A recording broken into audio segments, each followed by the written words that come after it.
I sold my condo and saved our family hotel from bankruptcy. But at the staff meeting, my parents announced my sister as CEO. Clark, she's more of a leader, my dad said. Rachel smirked. I didn't fight back. I made a call that left them stunned. What do you mean Rachel will be CEO? I'm the one who saved this hotel. My voice echoed through the newly renovated lobby, bouncing off the modern mountain-inspired decor I'd spent months perfecting. Dad's dismissive wave felt like a slap in the face. Clark, son, your sister has more natural leadership ability. You're too detail-oriented, he said, as if explaining something to a child. That's when Rachel strolled in, hands in her pockets, wearing that smug smile I'd seen since we were kids. Hey, bro. Don't take it personally. Someone needs to handle the day-to-day stuff while I focus on the bigger picture. My name is Clark Anderson, and at 52, I never thought I'd find myself fighting for recognition in my own family's business. After 20 successful years in hotel management in Chicago, I'd given up everything to come home to Colorado and save our struggling family hotel. The irony? I was the only one with actual hospitality experience, while my younger sister, Rachel, had bounced between jobs, never holding one for more than a year. Here's what really gets me. 8 months ago, my mom called me in tears saying they were weeks away from bankruptcy. I didn't hesitate. I sold my condo in Chicago, cashed in my savings, and came home to help. The hotel was stuck in a time warp, dated decor, no social media presence, and reviews that made me cringe. I worked day and night, modernizing everything from the reservation system to the lobby furniture. God knows how many nights I spent hunched over spreadsheets, negotiating with suppliers, and training staff. I even used my industry connections to get us featured in travel magazines. And it worked. The transformation was incredible. The Mountain Pine Lodge went from a 2-star nightmare to the talk of the town. Our bookings doubled, and for the first time in years, we were actually turning a profit. Every detail, from the locally sourced artwork to the upgraded amenities, was carefully chosen to create an unforgettable guest experience. But standing here now, watching Rachel smirk while our parents hand her everything I've built, I realize none of that matters to them. The worst part? They're announcing her promotion at tonight's staff meeting, the same meeting where I was supposed to present our record-breaking quarterly results. I can feel the eyes of our employees on me, especially Samuel, our head housekeeper who's been here for 20 years. They all know who really turned this place around, but like me, they're forced to stand here and watch this farce play out, pretending this is somehow normal or fair. Let me take you back a bit to understand how we got here. The Mountain Pine Lodge has been in our family since my grandparents built it in 1971. I basically grew up in these halls, learning every aspect of the business from the ground up. While other kids played house, I was helping Dad with check-ins and watching Mom handle maintenance issues. The hotel was my second home, and I loved every minute of it. But Rachel, she was different. 3 years younger than me, she never showed any interest in the family business. While I was studying hospitality management in college, she was bouncing between majors. First architecture, then business. Finally dropping out altogether to find herself. Dad and Mom never seemed bothered by this. She's just creative, they'd say. She needs time to figure things out. Meanwhile, I was building my career in Chicago, working my way up from front desk manager to regional director for a major hotel chain. Every success I had was met with lukewarm congratulations from my family. That's nice, son, but when are you coming home? When are you getting married? It was never enough. When Mom called about the hotel's financial troubles, I knew exactly what needed to be done. The place was hemorrhaging money, outdated systems, inefficient processes, no real marketing strategy. The reviews online were brutal, stuck in the past, needs major updating, not worth the price. It broke my heart to see my family's legacy crumbling. I took a leave of absence from my job in Chicago, which eventually became a resignation, and dove into the rescue mission. The first month was just damage control, fixing broken equipment, updating the booking system, training staff on basic customer service. I dipped into my savings to replace the ancient carpeting and give the lobby a facelift. Every penny I spent was carefully calculated to maximize return on investment. What really gets me is that Rachel wasn't even here during all this. She was off in Denver, supposedly networking, but really just partying with her friends. She'd show up occasionally for family dinners, make a few vague suggestions about modernizing our approach, and disappear again. Yet somehow, in my parents' eyes, her occasional input was just as valuable as my daily grind. I kept telling myself it would be worth it. That once they saw the results, the improved ratings, the increased bookings, the positive reviews, they'd finally recognize my value. I guess I should have known better. The past 3 weeks have been a nightmare. Rachel struts around like she owns the place, making changes left and right without any understanding of how a hotel actually works. Just yesterday, she decided to cut our continental breakfast service to save money, apparently oblivious to the fact that our breakfast ratings are one of our biggest selling points. When I tried to show her the guest satisfaction data, she just laughed and said, "Numbers aren't everything, bro." But what really pushed me over the edge happened this morning. I walked in to find her firing Samuel, our head of housekeeping, who's been with us for 15 years. Her reason? He wasn't flexible enough about her new scheduling system, a system that would have left us dangerously understaffed during peak checkout times. I managed to intervene and save his job, but the look of humiliation on his face will haunt me for a long time. I tried talking to Dad and Mom about it. I brought spreadsheets showing our progress, guest reviews praising our recent improvements, even financial projections for the next quarter. Dad just stared at his coffee while Mom patted my hand and said, "Son, you need to give your sister time to find her footing. She has such wonderful ideas." That's when I saw it, the for sale sign on the old Riverside Lodge while driving home. It was our main competitor for years before falling into disrepair last season. I pulled into the parking lot, my mind racing. The property had so much potential, better views than our hotel, closer to the ski slopes, and a much larger spa space. Sure, it needed work, but I knew exactly what to do with it. I sat in my car for almost an hour, looking at that sign and thinking about every time my parents had overlooked me in favor of Rachel. Every achievement dismissed, every suggestion second-guessed, every contribution minimized. Something inside me snapped, or maybe it finally clicked into place. I called my realtor right there in the parking lot. The owners were eager to sell, and thanks to my savings and stellar credit rating, I could make it happen. By the time I drove home, I had already scheduled a viewing for the next morning. For the first time in months, I felt energized, excited even. I wouldn't have to watch Rachel destroy everything I'd built. Instead, I would build something new, something that was completely mine. Let them see what they gave up when they chose her over me. The next few months were a whirlwind of activity. I poured everything into transforming the Riverside Lodge into something extraordinary. While Rachel was busy throwing parties at Mountain Pine Lodge, I was working with contractors, redesigning spaces, and building a team of top-tier hospitality professionals. I named it the Summit, maybe a bit on the nose, but I wanted everyone to know exactly what I was aiming for. Word got around town quickly. Some people called me spiteful for competing with my own family. Others, especially those who'd worked with me at Mountain Pine, quietly cheered me on. My parents tried guilt-tripping me at first. "How could you do this to your sister, to us?" Dad would ask during our increasingly rare family dinners. I just smiled and changed the subject. Meanwhile, Rachel's mismanagement was taking its toll on Mountain Pine Lodge. Their reviews started dropping, complaints about inconsistent service, maintenance issues, even cleanliness problems. 3 longtime staff members quit within the first month of her leadership. I heard through the grapevine that they'd had to slash their rates just to maintain occupancy. The Summit's grand opening was exactly 6 months after that fateful day in the lobby. I'll never forget my family's faces when they walked in, Dad's tight smile barely hiding his shock, Mom's wide eyes taking in the packed house, and Rachel's barely concealed anger.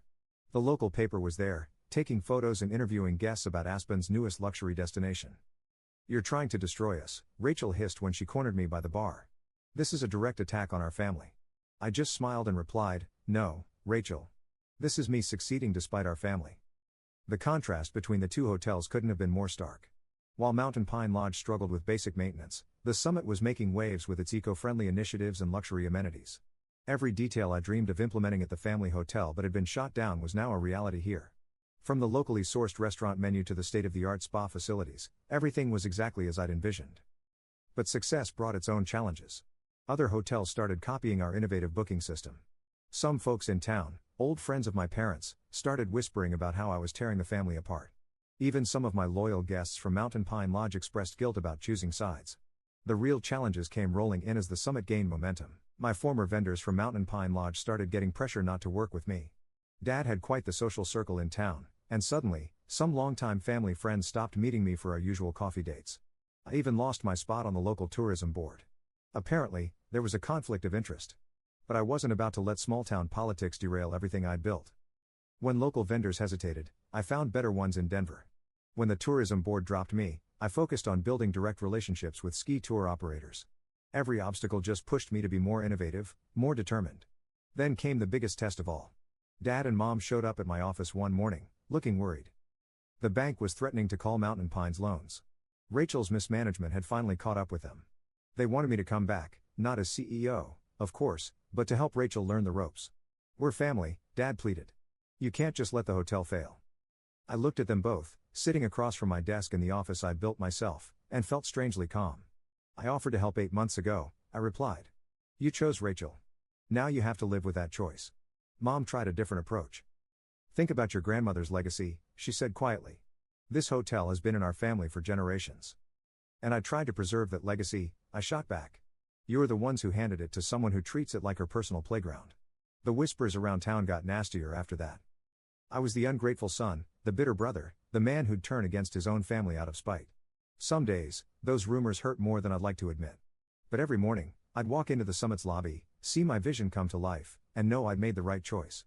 My team became my new family. Many were former Mountain Pine employees who jumped ship, tired of Rachel's chaotic management style. They understood what I was building here wasn't about revenge. It was about creating something meaningful, something we could all be proud of. The breaking point came during the annual Colorado Luxury Hotels Awards. The summit was nominated for Best New Boutique Hotel, and Mountain Pine Lodge was conspicuously absent from any category. I was sitting in the ballroom surrounded by my team when they announced our win. As I walked to the stage, I caught sight of my parents in the back of the room. They'd shown up unannounced, probably expecting to support our family hotel as they had for years. The look on their faces said everything. Dad was fighting back tears, and Mom looked like she'd aged 10 years. Rachel wasn't there. She'd stopped attending industry events months ago, claiming they were just popularity contests. But everyone in that room knew what this moment meant. The student had officially surpassed the teacher. The detail-oriented son had built something better than the family legacy they'd refused to entrust him with. During my acceptance speech, I thanked my team, our guests, and even mentioned Mountain Pine Lodge, where I first fell in love with hospitality. The crowd's uncomfortable shifting told me they caught my subtle dig, but it was the conversation afterward that really changed everything. A renowned travel magazine editor approached me for an interview. As we talked about the summit's success, my parents hovered nearby, clearly listening. They heard every word as I described my journey, including how being passed over for CEO had motivated me to build something of my own. Sometimes the best success stories come from being underestimated, I said, loud enough for them to hear. That evening, the magazine editor told me they were naming the Summit Best Boutique Hotel in the Rockies in their upcoming issue. The same issue would feature a piece on traditional hotels struggling to adapt, with Mountain Pine Lodge as their prime example. When the article came out, it was like a bomb went off in our small town. Everyone who'd whispered about me being spiteful had to acknowledge the truth. I'd built something extraordinary, while Mountain Pine Lodge was failing not because of me, but because of their own poor decisions. Looking back on everything, it's hard not to feel a mix of emotions. Part of me still hurts from the way my parents treated me, how they brushed aside all I'd done as if it were nothing. But another part of me, maybe the bigger part, feels liberated. I'm living my life on my terms, not waiting for someone else's validation. When I walk into the summit every morning, I'm reminded of what I built with my own two hands. The vibrant lobby buzzes with life, guests chatting excitedly about their plans for the day, staff moving efficiently with warm smiles, the faint aroma of freshly brewed coffee mingling with the clean mountain air that drifts in when the doors open. It's everything I ever wanted Mountain Pine Lodge to be, and seeing it thrive gives me a deep sense of pride. My team at the summit has become my family in ways I never expected. Many of them, like Sam and Marco, are former employees of my parents' hotel who left because they saw the same lack of leadership I did. They've been instrumental in making the summit a success, and their loyalty humbles me. Sam often jokes that he finally feels like his experience and ideas are valued, and I know exactly how he feels. Outside of work, I've started reconnecting with old friends. For years, I was so wrapped up in trying to prove myself to my parents that I let important relationships slip away. Now, I'm making time for coffee dates and hikes, rebuilding those connections. Some people from the town who initially criticized my decision to compete with my family have even come around, admitting they admire what I've accomplished. I've also started to find my place within the community again. Hosting events at the summit has helped me reestablish old bonds and even create new ones. Just last month, we held a fundraiser for the local animal shelter in our new event space, and it was a huge success. Seeing people come together for a good cause reminded me why I wanted to work in hospitality in the first place, to create spaces that bring people joy and comfort. But it's not all perfect. There are moments, especially on quiet evenings, when I think about my parents and Rachel. As much as they've hurt me, I wish things could be different. I've caught myself wondering if they've ever truly understood the sacrifices I made to save our family's legacy. Still, I've come to realize that their approval isn't something I need anymore. My success, my happiness, they're mine, and no one can take them away. For so long, I lived in the shadow of their expectations, but now I'm finally standing in my own light. It was about 3 weeks after the Colorado Luxury Hotels Awards when my parents finally reached out again. They asked me to come over for dinner. Just the three of us. I hesitated for a moment but decided to go. I wanted to hear what they had to say, even though I wasn't holding my breath for a real apology. When I arrived at the house, the atmosphere was different. My dad greeted me with a nervous smile, and my mom avoided eye contact, fiddling with her watch the way she always did when she was uncomfortable.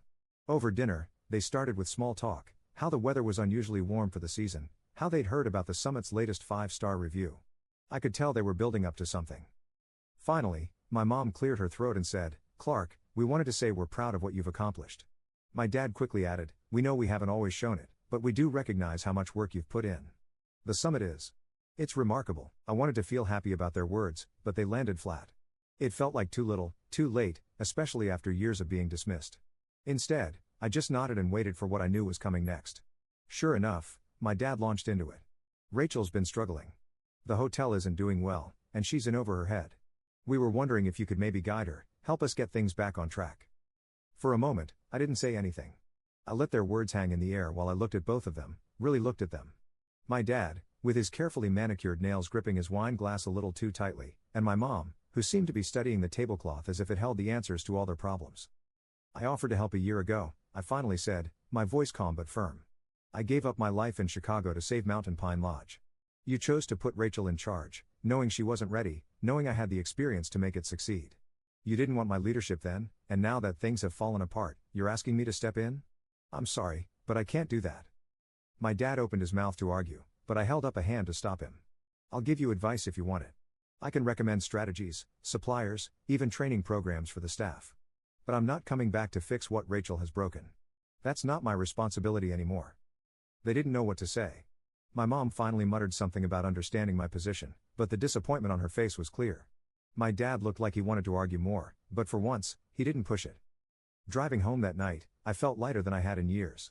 Setting those boundaries wasn't easy, but it was necessary. I wasn't bending over backward to make my parents happy or cleaning up Rachel's messes. I was choosing myself, my happiness, and my future. Over the next few weeks, I noticed a shift in how I carried myself. Saying no to my parents gave me the confidence to enforce boundaries in other areas of my life too. I stopped over-explaining my decisions to people, whether it was about work or personal choices. I became more comfortable letting go of relationships that no longer served me, instead focusing on the ones that brought me joy and support. At the summit, we hit new milestones. Our occupancy rates were the highest in the region, and we started receiving inquiries from other boutique hotel owners asking for consulting advice. My parents' hotel, meanwhile, continued to decline, though I did hear they finally hired a professional hospitality consultant to try to turn things around. Rachel and I barely spoke, and I was okay with that.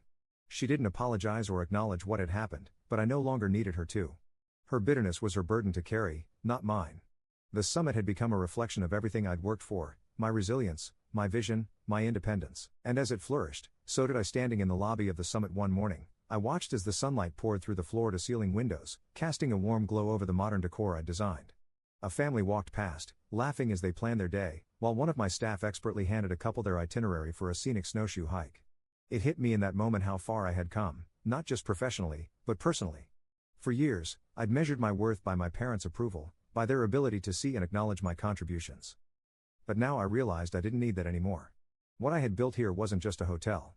It was a testament to my resilience, my creativity, and my ability to thrive despite the challenges thrown my way. The journey had been hard. Letting go of the hope that my family would change was painful, but it also freed me. I no longer felt tied to the weight of their expectations or their dismissal. Instead, I felt proud of what I had created, proud of the team I'd cultivated, and proud of the life I was living. I wasn't just surviving, I was thriving. The Regional Hospitality Award ceremony was the kind of event I used to dream about attending. The room was buzzing with excitement, filled with industry leaders, journalists, and hotel owners from across the state. As the announcer began to list the nominees for Boutique Hotel of the Year, I caught a glimpse of my dad and mom seated toward the back of the room. Their faces were unreadable, but I could sense the weight of what this moment meant to all of us. When the summit was announced as the winner, the room erupted into applause. My team cheered as I walked to the stage, my heart pounding. As I accepted the award, I glanced at my parents. My mom gave me a small nod, and my dad's eyes glistened with unshed tears. It wasn't quite an apology, but it was acknowledgement, something I'd long since stopped expecting, but still appreciated in its own way. After the ceremony, I joined my team in celebrating. My parents didn't approach me, and I didn't go to them. This was my moment, and I wanted to share it with the people who had helped me achieve it. I felt truly free from the need for their approval, free from the shadows of their choices. Success wasn't about proving them wrong anymore. It was about proving to myself that I was capable, deserving, and enough. And as I raised a glass with my team that night, I knew I'd finally found peace.